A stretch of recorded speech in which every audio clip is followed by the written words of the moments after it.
The stars had never seemed so promising to Commander Krelva as they did on this particular day. For the past 300 cycles, the Velthrum Collective had sent thousands of probes into the vast darkness of space, searching for what they believed would be the galaxy's second greatest achievement, another intelligent civilization. The first greatest achievement, of course, was the Velthrum themselves. Krelva stood before the massive viewing screen on the bridge of the exploration vessel, Eternal Dawn, watching as their recovery teams worked on the strange ship they had discovered.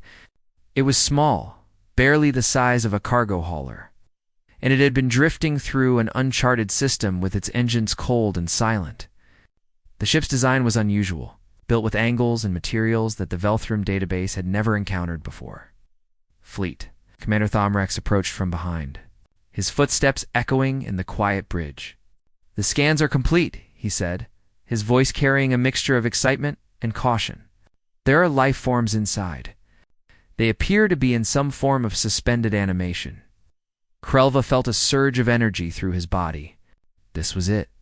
This was the moment that would define the Velthrum's place in history. Can we revive them safely? Our medical teams believe so. The technology is primitive but effective. They seem to have entered stasis due to a critical system failure. Thomrex paused, studying the ship on the screen. They were going somewhere when their ship broke down. The question is, where were they going, and more importantly, where did they come from? The decision was made quickly. Within hours, the strange ship had been brought into the Eternal Dawn's docking bay. The Velthrum medical teams began the careful process of reviving the alien crew. Krelva insisted on being present despite the risks. If these creatures were hostile, he wanted to be the first to know. The first alien to wake was a female. Or at least that's what the biological scans suggested. She had smooth skin the color of light sand, dark hair that fell past her shoulders, and eyes that opened slowly to reveal a deep brown color. She looked around the medical bay with confusion, then focused on Krelva and the medical staff surrounding her. "Where am I?" she asked in a language that the Velthrum translation computers immediately began processing. "You are safe," Krelva said, trying to make his voice sound as gentle as possible. "Your ship was damaged. We found you drifting and brought you aboard our vessel. I am Commander Krelva of the Velthrum Collective. What is your name?" The female sat up slowly, her body adjusting to consciousness. "Jiwan," she said. "Captain Jiwan, my ship. Is my crew safe?" "We are reviving them now. You were all in stasis pods. Your ship's systems failed, but the pods kept you alive." Krelva moved closer, fascinated by every detail of this new species. "Captain Jiwan, you must understand the significance of this moment. You are the first alien species the Velthrum have ever encountered. Your civilization and ours are about to make history together."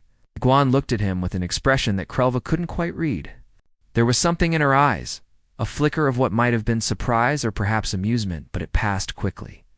"First contact," she said softly. "Yes, I suppose this is quite significant." Over the next few hours, another crew member was revived. His name was Hyun, and he identified himself as the ship's chief engineer.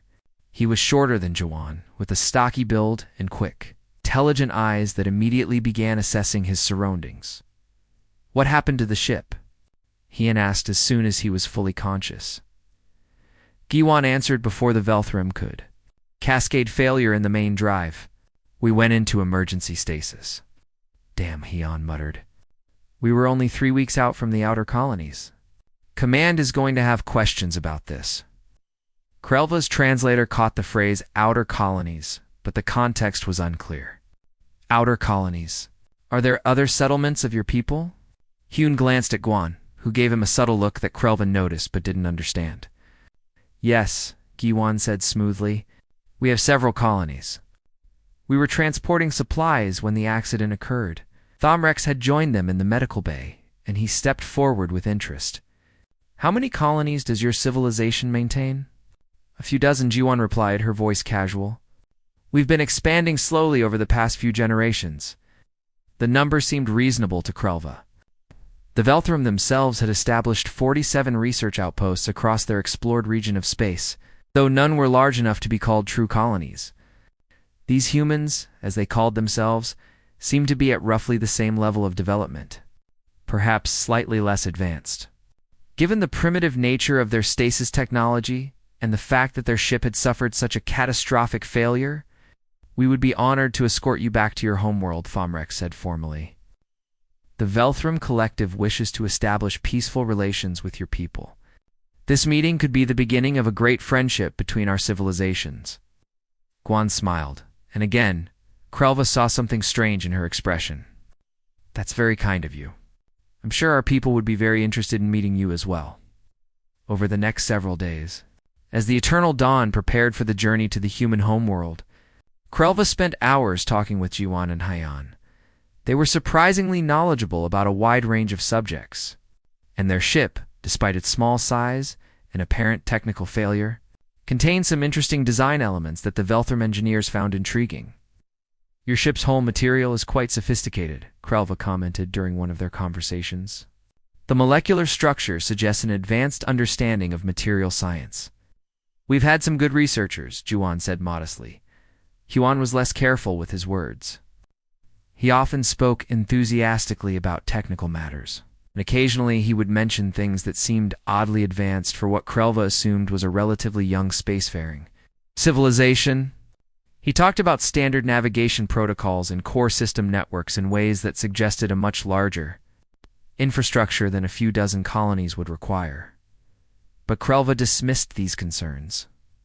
He was so excited about the discovery, so eager to present these humans to the Velthram High Council, that he attributed any inconsistencies to translation errors or cultural differences. As the Eternal Dawn set course for the coordinates Jiwan had provided, Thomrex called a meeting with his senior staff. We are about to make history, he announced. The Velthram will be remembered as a civilization that brought two species together in peace and cooperation. We will be the elder siblings to these humans, guiding them as they learn to navigate the greater galaxy. Krelva noticed that Jiwan, who had been invited to observe the meeting, maintained that same subtle smile. She caught his eye and nodded politely, saying nothing. The journey to Earth would take several weeks. The Eternal Dawn was one of the fastest ships in the Velthram fleet, but the distance was considerable. During that time, Krelva would have many more conversations with the humans. And slowly, very slowly, he would begin to realize that perhaps the Velthram were not the galaxy's most advanced civilization after all. But for now, as the ship jumped into faster-than-light travel, Krelva allowed himself to feel pride and excitement. The stars had finally revealed their greatest secret. The Velthram were there to witness it. The third day of the journey brought more questions than answers. Krelva had always prided himself on his analytical mind, and something about the humans was beginning to trouble him in ways he couldn't quite explain. It started with small things. During a casual conversation in the observation lounge, Haiyan had been describing his childhood when he mentioned visiting the core worlds with his parents. Krelva had asked him to clarify what he meant by core worlds, and Haiyan had frozen for just a moment before explaining that it was simply what they called the older, more established colonies. But that didn't make sense. If humanity had only been expanding for a few generations, as Jiwan had claimed, why would there be a distinction between core and outer colonies? The terminology suggested a much longer history of expansion, more complex civilization structure than what they had been told. Krelva kept these thoughts to himself for the moment. He didn't want to seem suspicious or ungrateful for this unprecedented opportunity to study a new species. Instead, he focused on learning everything he could about human culture, language, and technology. The humans were remarkably cooperative. Jiwan spent hours answering questions about Earth, describing vast oceans and diverse climates, cities that stretched across continents, and a population that numbered in the billions. Haiyan eagerly discussed human engineering principles and showed the Velthram technicians various components of their damaged ship. It was during one of these technical inspections that Krelva's concerns deepened. The Velthram chief engineer, a meticulous individual named Servel, had pulled Krelva aside with a troubled expression. "Commander, I need to show you something," Servel said quietly, leading him to the docking bay where the human ship was being stored. We've been analyzing their vessel's components more carefully. Some of the technology is more advanced than what we initially thought. They stood before an open panel in the ship's engine compartment. Serval pointed to a series of crystalline structures embedded in the machinery. These quantum processors are far more sophisticated than anything we use. The efficiency ratings are at least 30% higher than our best systems. And look here, he indicated another section. Their power distribution network uses principles we've only theorized about. We haven't been able to implement them because the manufacturing requirements are beyond our current capabilities. Krelva stared at the components. Could they have purchased this technology from another species? That was my first thought, but Han said they built this ship themselves. He called it outdated and mentioned it was at least 40 years behind their current models. Serval's voice dropped even lower. Commander, if this is outdated technology, what do their current ships look like? The implications were unsettling. Krelva thanked Serval and instructed him to continue the analysis, but to keep his findings quiet for now. There was no need to alarm the crew or insult their guests with unfounded suspicions, but the questions kept multiplying. That evening, Thomrex had authorized the revival of another human crew member who had been in stasis. His name was Daeho, and unlike the careful Giwan or the enthusiastic Hyung, Daeho carried himself with a rigid military bearing that was unmistakable even across species. When asked about his role on the ship, Daeho had identified himself as security consultant, but his background clearly included military training. During a discussion about defensive systems, he had casually mentioned serving in the Outer Rim campaigns before transitioning to civilian work. Campaigns? Thomrex had asked, what kind of campaigns? Daeho had looked uncomfortable, glancing at Jiwan before responding. Border security operations. Nothing major. Just routine patrol work. But border security implied borders, and borders implied neighbors. Neighbors who might be hostile. It suggested a level of interstellar politics and conflict that didn't match the picture of a young, peaceful civilization slowly expanding into empty space. Krelva decided it was time for more direct questions.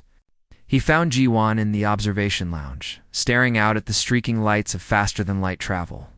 She seemed lost in thought, and for a moment, he almost turned away, but she noticed him and gestured for him to join her. It's beautiful, isn't it? She said, nodding toward the viewport. No matter how many times I see it, FTL travel never gets old. How many times have you seen it? Krelva asked, settling into a seat beside her. Oh, dozens of times. Maybe hundreds, if you count shorter jumps. She smiled, but there was something wistful in her expression. I've been traveling between systems since I was young. Captain Jiwan, I hope you won't think me rude, but I have some questions about your civilization's level of development. She turned to look at him directly, and Krelva saw a sharpness in her eyes that he hadn't noticed before. Ask your questions, Commander. Your ship contains technology that our engineers find remarkably advanced. Hyun mentioned it was outdated by your current standards. Daeho spoke of military campaigns. You personally have made hundreds of FTL jumps. Krelva paused, choosing his words carefully. These things don't match the picture of a civilization with just a few dozen colonies. Gaewon was quiet for a long moment. Then she sighed softly. You're very perceptive, Commander. I suppose it was inevitable that you'd start asking these questions. So you have been hiding something. Not hiding exactly. Just not volunteering information that might complicate matters. She stood up and walked to the viewport, placing her hand against the transparent material. How much do you know about the region of space you found us in? Very little. It's at the edge of our explored territory. We've cataloged the stars and planets, but haven't established any permanent presence there. And why is that? Why haven't the Velthrum expanded into that region? Krelva frowned. It's designated as a nature preserve. Our council decided centuries ago to limit our expansion and focus on studying the areas we've already explored. We pride ourselves on being responsible stewards of space. Juwan's laugh was soft and not unkind. A nature preserve. That's actually quite accurate, in a way. Before Krelva could ask what she meant, an alarm sounded throughout the ship. Thomrex's voice came over the communication system, urgent and confused. All senior staff to the bridge immediately. We've intercepted an encrypted transmission from the human ship. Krelva, and Jiwan hurried to the bridge together. When they arrived, Thomrex was standing before the main console, staring at a stream of data that the Velthrim computers couldn't decode. "Your ship sent out a message 2 hours ago," Thomrex said, his voice strained. "A tight beam transmission aimed at the coordinates you gave us. We only noticed it because our systems detected the power spike." "What was that message, Captain Juan?" Kuan looked at the data stream, then back at Thomrex. "I was informing my people that we're coming home and that we're bringing guests. It's standard protocol," Guest Krelva repeated. "You say that as if you were expecting someone might eventually find you." "We were prepared for the possibility, yes." Thomrex moved closer to her. And while he wasn't threatening, his body language showed his distress. "Captain Juan, I must insist on honesty. What exactly are we going to find when we reach your homeworld?" Guan met his gaze steadily. "You're going to find Earth Fleet Commander. You're going to meet my people. And I think you're going to have a very different understanding of the galaxy after you do." "Are we in danger?" Thomrex asked bluntly. "No, you are never in any danger from us. The Velthrim are not our enemies." She smiled that strange smile again. "But I think you should prepare yourselves. First contact isn't quite what you expected it to be." The bridge fell silent. Krelva looked at the star charts, at the course they were traveling, and felt a cold certainty settling in his chest. The Velthrim had been so proud, so certain of their place in the galaxy. They had spent centuries searching for other intelligent life, believing they would be the teachers, the guides, the advanced civilization welcoming younger species into the cosmic community. But as he watched Jiwan return to the observation lounge, calm and unworried despite being surrounded by aliens on an alien ship far from home, Krelva began to suspect that the Velthrim might be the ones who needed guidance. They would reach the Sol system in 5 more days. 5 days to prepare for whatever truth was waiting for them at humanity's homeworld. Krelva suspected 5 days wouldn't be nearly enough. The eternal dawn dropped out of faster-than-light. Travel at the edge of the Sol system. And for several long moments, nobody on the bridge could speak. Krelva stood frozen, staring at the sensor displays that covered every screen. The data couldn't be right. It was impossible. The computers must be malfunctioning, showing him phantom readings created by some kind of spatial anomaly, but the computers weren't malfunctioning. "Thousands," whispered Serval, the chief engineer, his voice shaking. "There are thousands of ships out there." The sensors showed vessels of every size imaginable. Massive structures that dwarfed the eternal dawn hung in orbit around what appeared to be a yellow star. Space stations larger than Velthrim cities formed rings around planets. Satellite networks so dense they appeared as clouds on the sensors surrounded multiple worlds. And ships, countless ships, moving through the system in organized patterns that spoke of traffic control systems managing an impossible volume of activity. Thomrex had gone completely still, his hands gripping the command console so tightly that his knuckles had changed color. "This can't be real," he said. "This is one system. One single system. How can there be this much activity in one system?" Guan had been standing quietly at the back of the bridge, and now she moved forward. "Welcome to humanity's home, Fleet Commander. This is the Sol system." "But you said you had a few dozen colonies," Krelva heard himself say. His voice sounded distant, like it was coming from someone else. "You said your civilization was young." "I said we had several colonies," Guan corrected gently. "I never specified how many several was, and I never said we were young." "You assumed that?" Before anyone could respond, every alarm on the Eternal Dawn began screaming at once. Krelva looked at his console and felt his blood turn cold. Dozens of targeting locks had just activated. Weapon systems more powerful than anything the Velthrim had ever seen were now pointed directly at them. "They're hailing us," the communications officer reported, his voice barely audible over the alarms. On screen, Thomrex commanded, and Krelva had to admire the fleet commanders. The ability to maintain composure, even as their entire understanding of the universe collapsed around them. The view screen shifted from the overwhelming sensor data to show a human male. He wore a crisp uniform of dark blue, decorated with insignia that clearly indicated high rank. His face was calm and professional, with sharp eyes that assessed the Velthrim bridge in a single glance. "This is Admiral Minho of the Earth Defense Fleet," the human said, his voice clear and authoritative.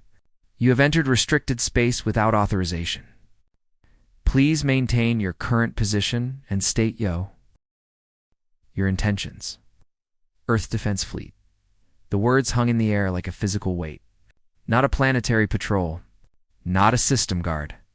A fleet large enough and organized enough to have an admiral in command. Thomrex took a breath and stepped forward. "I am Fleet Commander Thomrex of the Velthrim exploration vessel Eternal Dawn. We mean no harm. We rescued several humans from a damaged vessel and are returning them to their homeworld. We seek to establish peaceful relations with your civilization."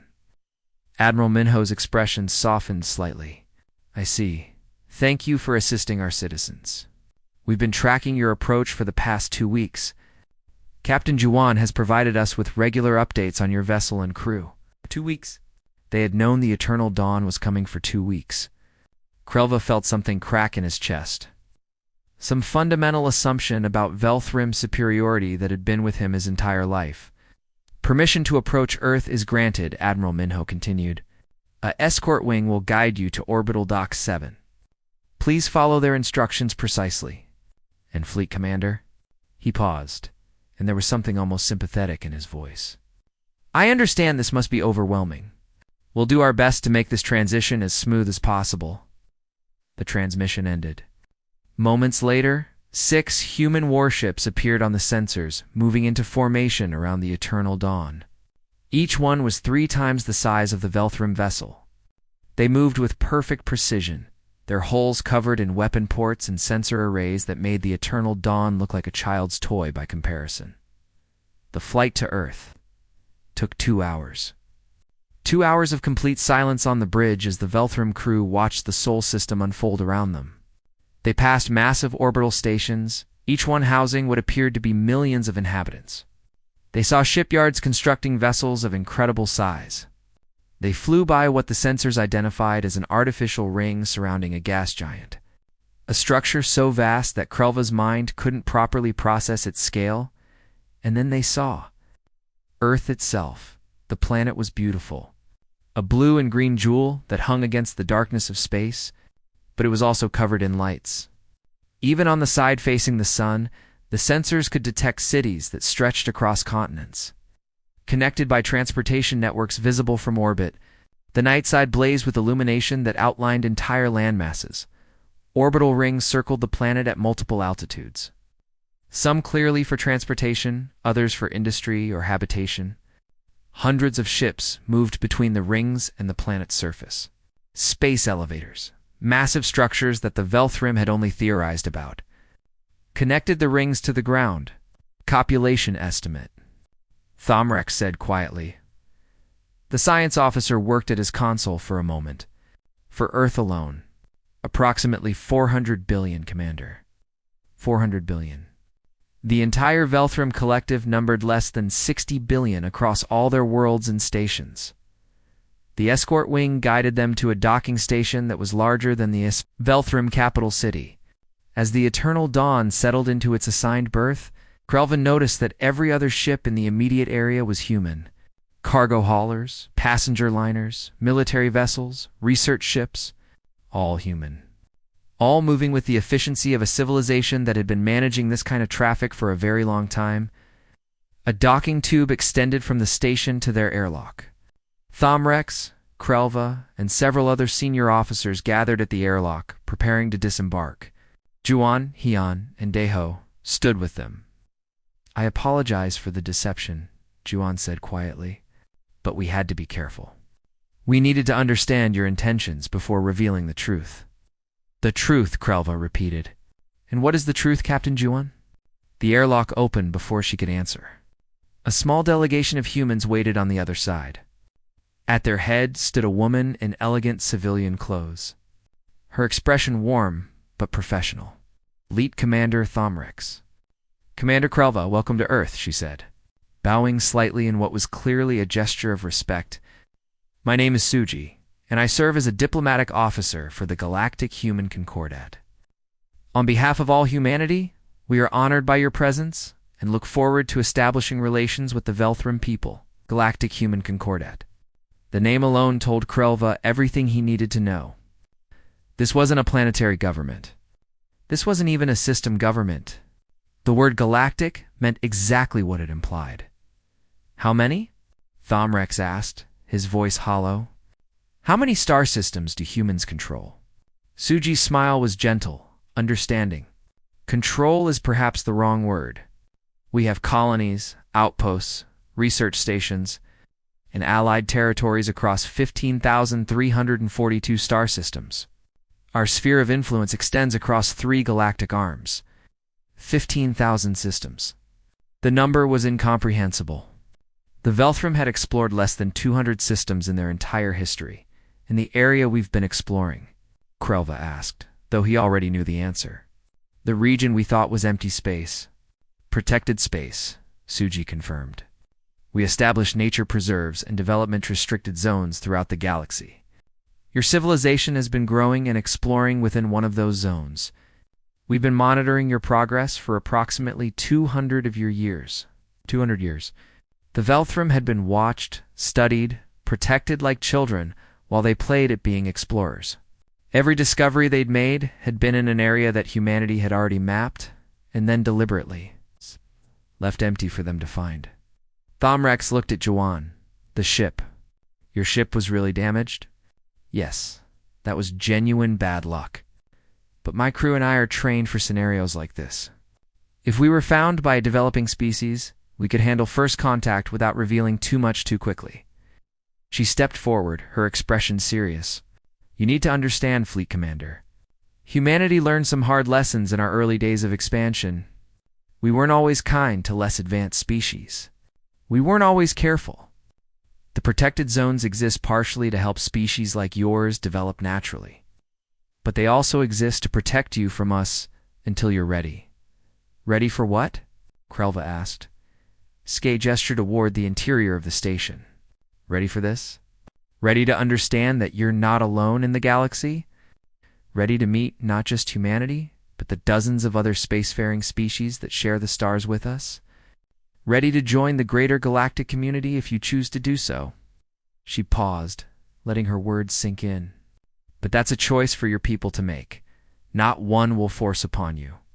For now, we'd like to invite you to see more of human civilization, to meet our people, and to decide what kind of future you want for the Velthrim. Please, come with me. Krelva looked back at the eternal dawn. At the ship that represented the pinnacle of Velthrim engineering and exploration. It sat dwarfed by human vessels in a station built at a scale the Velthrim had never imagined possible. And beyond the station, Earth hung in space. A world that housed more humans than all the Velthrim planets combined. The universe had just become much larger and much stranger than he had ever imagined. The conference room overlooked Earth from a height that made Krelva's head spin. The transparent walls showed the planet in all its glory, with city lights beginning to appear as the station rotated toward the night side. Hundreds of ships moved through the space between the station and the planet, their running lights creating streams of color against the darkness. Thomrex sat at the long table, his hands folded in front of him. The fleet commander had barely spoken since their arrival. Krelva understood. What could anyone say when everything they believed about the universe had been turned upside down? The human delegation entered quietly. Suji led them, followed by 2 other humans who introduced themselves with simple names and complicated titles. Hajin was a historian and xenanthropologist, a tall man with gray hair and kind eyes. Yuna represented something called the Galactic Human Concordat, and she carried herself with the authority of someone used to making important decisions. Thank you for agreeing to meet with us, Yuna said, settling into a chair across from the Velthrim delegation. I know the past few hours have been difficult. We've prepared a presentation that will help explain humanity's history and how we came to be where we are today. Hajin activated a holographic display that appeared above the center of the table.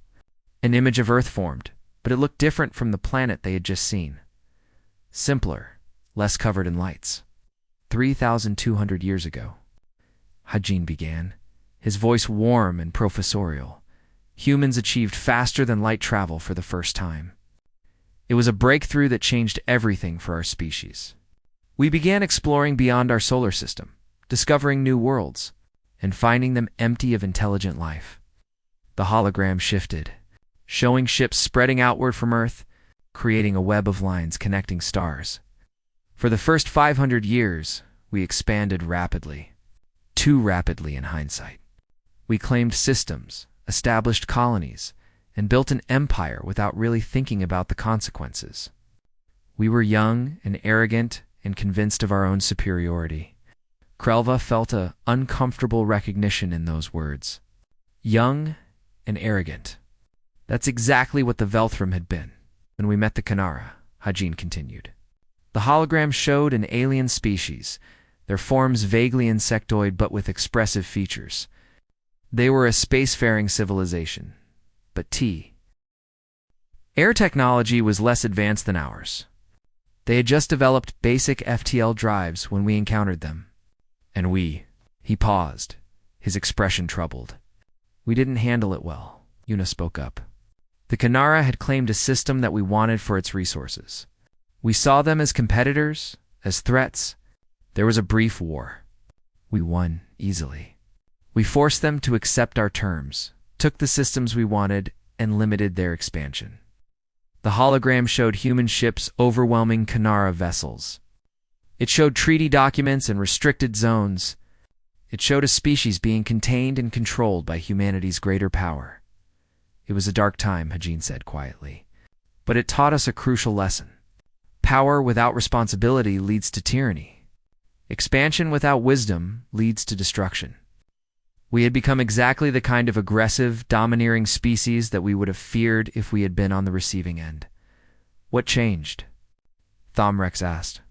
It was the first question he'd asked since the meeting began. The Kanara themselves changed us, Yuna replied. 20 years after the war, they sent a delegation to Earth, not to negotiate or to complain, but to share their culture with us. They showed us their art, their philosophy, their way of seeing the universe. They taught us that every civilization has value, that diversity of thought and experience is precious, and that we had nearly destroyed something beautiful because we were too blind to recognize it. The hologram shifted again, showing humans and Kanara working together, building stations, sharing knowledge. We spent the next 100 years making amends, Hajin continued. We returned systems we had taken. We helped the Kanara rebuild. We established the first protected zones. Regions of space where developing civilizations could grow without interference from us or anyone else.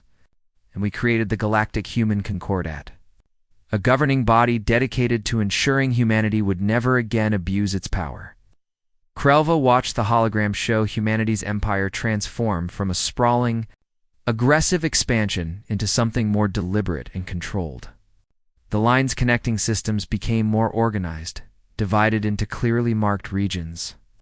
Over the next 1,000 years, we encountered 37 other spacefaring species, Yuna said. Each encounter taught us something new. Some species welcomed contact with us. Others preferred isolation, and we respected that choice. We learned to approach first contact with humility rather than pride, with patience rather than haste. A new figure entered the conference room, and Krelva was startled to realize it wasn't human. The being was shorter than humans, with blue-tinted skin and large, expressive eyes. He wore the same style of uniform as Yuna, clearly indicating some kind of official position. This is Junho Suji introduced. He represents the Independent Species Coalition, an organization that speaks for the interests of non-human civilizations within the human sphere of influence. Junho bowed to the Velthram delegation. I'm honored to meet you. My people, the Navori, encountered humans 200 years ago. Like you, we thought we were alone in the galaxy. Like you, we were shocked to discover humanity's true extent. What happened to your people? Krelva asked. We were given a choice, Junho said, taking a seat at the table. We could join the galactic community, maintain our independence under human protection, or request complete isolation. We chose integration. Today, Navori serve in human governments, in human businesses, in human military forces, and humans serve in ours. We maintain our own culture and identity, but we're part of something larger. The hologram shifted to show dozens of different alien species, all living alongside humans on various worlds. Some species looked radically different from anything Krelva had ever imagined. Some were barely distinguishable from humans. All of them seemed to coexist peacefully. Not every species chose integration, Yuna explained. The Threxel prefer isolation and live in a protected region where human contact is forbidden, except for a small diplomatic mission. The Corvin maintain independent territory and trade with humanity, but keep their own government and laws. The Yanara live fully integrated with humans, to the point where their homeworld is now considered a core world of the Concordat, equal in status to Earth itself. Domrex stared at the display. 15,000 systems. How do you manage it all? How do you govern such a vast civilization without it collapsing into chaos? With difficulty, Yuna admitted, and with constant effort. The Concordat isn't a traditional empire. Each system has significant autonomy. We have core principles that everyone must follow. Laws against exploitation and violence and abuse of power. But within those principles, local governments make their own decisions. It's messy and complicated, and we make mistakes regularly, but it works. Hajin brought up a new image, showing the galaxy itself with vast regions marked in different colors. The protected zones cover about 40% of the explored galaxy. These are areas where developing civilizations are allowed to grow naturally without interference. We monitor them, we protect them from external threats, but we don't contact them until they achieve independent FTL travel. The Velthrem are in Zone 47, Suji added. We've been watching your civilization since you first left your homeworld. We've seen your progress, your achievements, your culture developing. You've done well. You should be proud of what you've accomplished. But it wasn't real, Krelva said, unable to keep the bitterness from his voice. We thought we were exploring an empty galaxy. We thought we were pioneers. But you were always there, watching, managing, controlling from the shadows. Would it have been better if we had contacted you centuries ago? Junho asked gently. Would it have been better if we had shown you how far behind you were, how much you had yet to learn? Would that have helped your people grow, or would it have crushed your spirit? The question hung in the air. Krelva thought about his own reaction when he had seen Earth, the overwhelming sense of insignificance and shock. If the Velthrim had experienced that centuries ago, before they had developed their own strong identity and culture, would it have destroyed them? The protected zones exist for good reasons, Yuna said. We learned from our mistakes with the Kanara. We learned that contact between civilizations at vastly different technological levels can be devastating for the less advanced species, not because of deliberate cruelty, but because of the psychological impact. Because it's hard to maintain pride and purpose when you're constantly reminded of how far behind you are. Hajin closed the holographic display. That's why we were careful with Captain Juon's mission. We needed to assess your people's readiness for this revelation. We needed to understand how you would react, whether you would be hostile or peaceful, whether you could handle the truth. And what did you conclude? Thomrex asked. Suja smiled. That the Velthrim are ready. That you're strong enough, mature enough, and wise enough to join the galactic community if you choose to do so. You've proven yourselves to be curious, compassionate, and capable. Those are the qualities that matter most. Another human entered the room, and from the way everyone straightened, Krelva knew this person was important. He introduced himself as Tai Jin, representative from something called the Outer Rim Territories. I wanted to meet you personally, Tai Jin said, his voice carrying authority. The Outer Rim is where humanity encounters the unknown, where we push against the boundaries of our explored space. Your region is on the rim, which means you're strategically important to us. Important how? Krelva asked. Because beyond your protected zone lies unexplored space.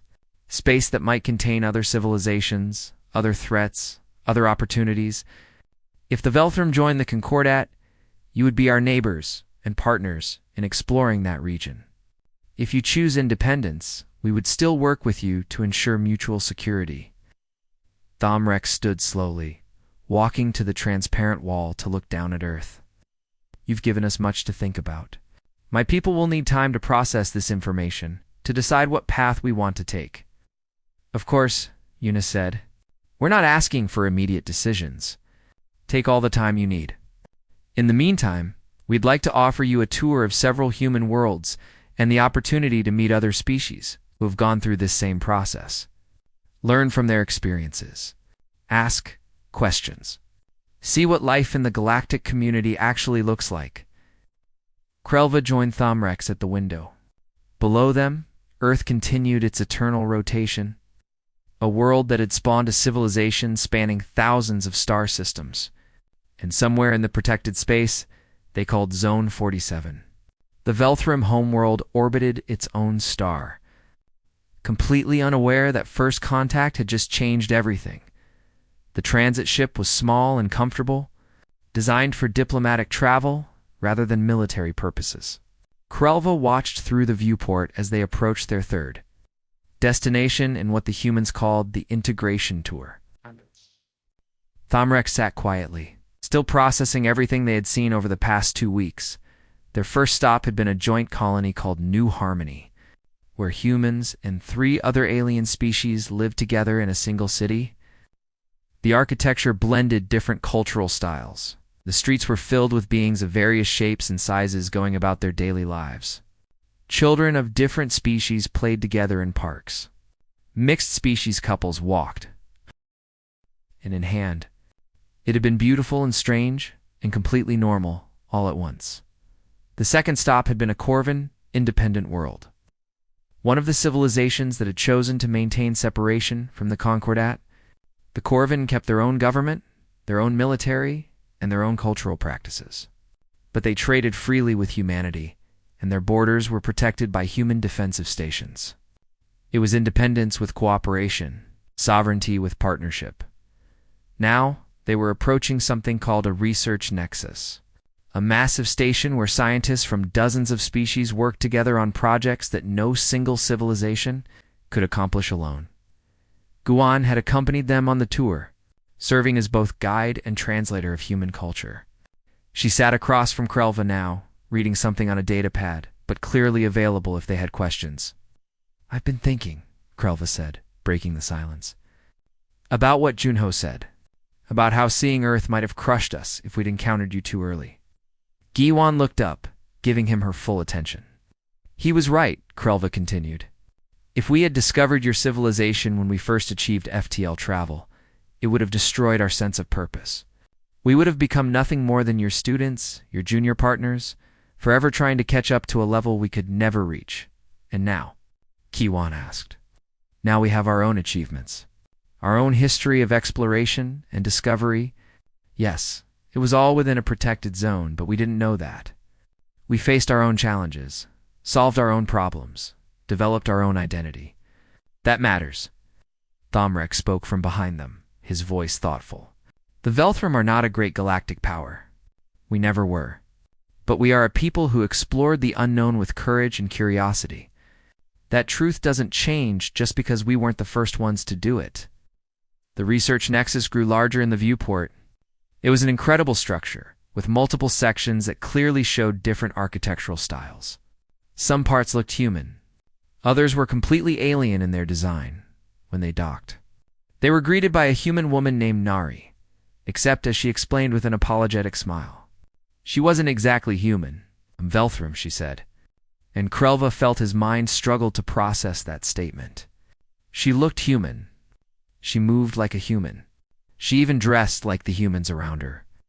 This is going to be confusing, Nari continued, but I should explain. I was part of an observation team that monitored your civilization for the past 15 years. We lived among your people, studied your culture, learned your languages. We had surgery to alter our appearance so we could blend in. Krelva stared at her. You were spying on us. I prefer the term cultural observation, but yes, essentially. She gestured for them to follow her into the station. The Concordat maintains observation teams in all protected zones. We need to understand developing civilizations, to know when they're ready for contact, to assess potential risks. It's not ideal, but it's necessary.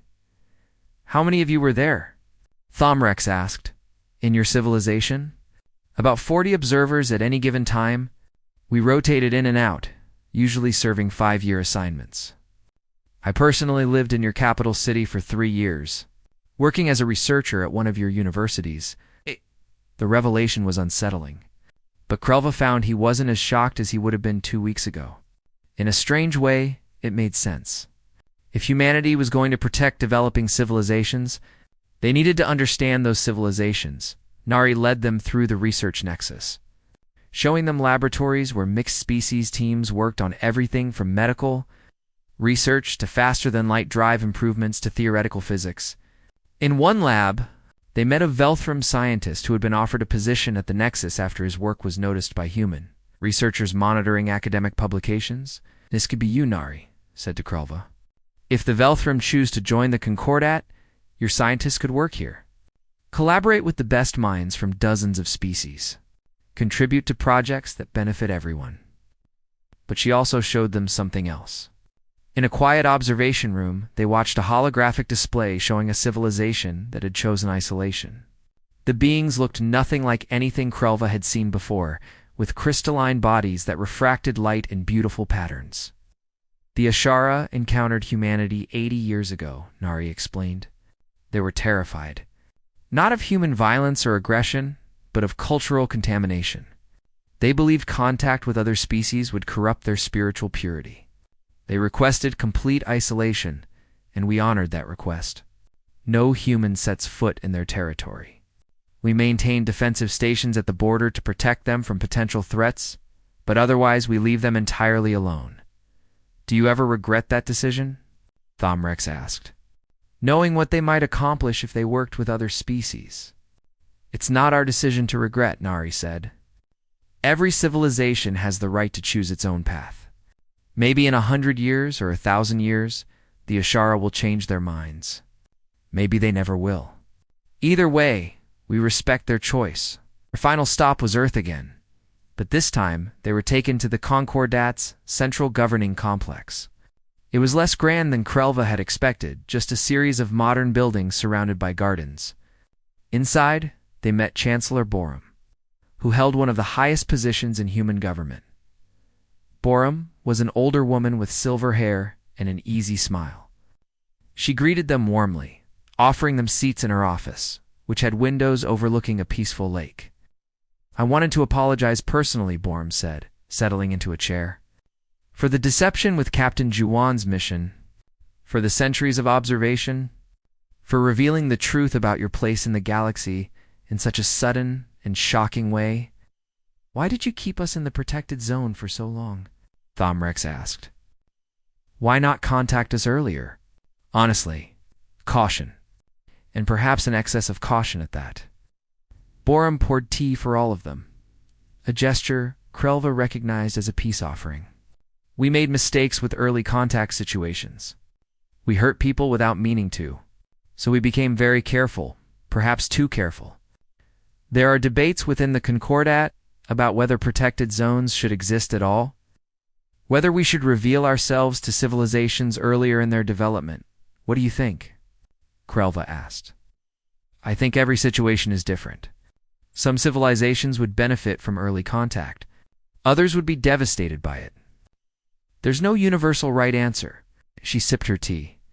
"But I do think the Velthram were ready for this revelation years ago, and we made you wait longer than necessary.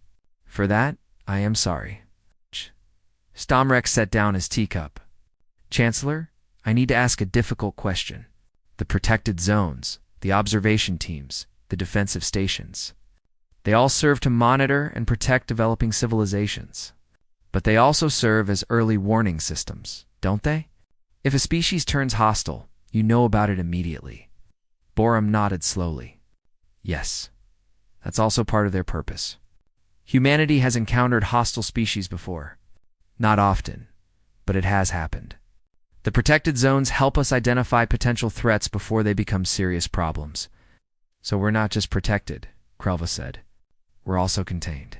"In a sense, yes." Borum didn't try to sugarcoat it. "The protected zones serve multiple purposes, and security is one of them. But I want to be clear.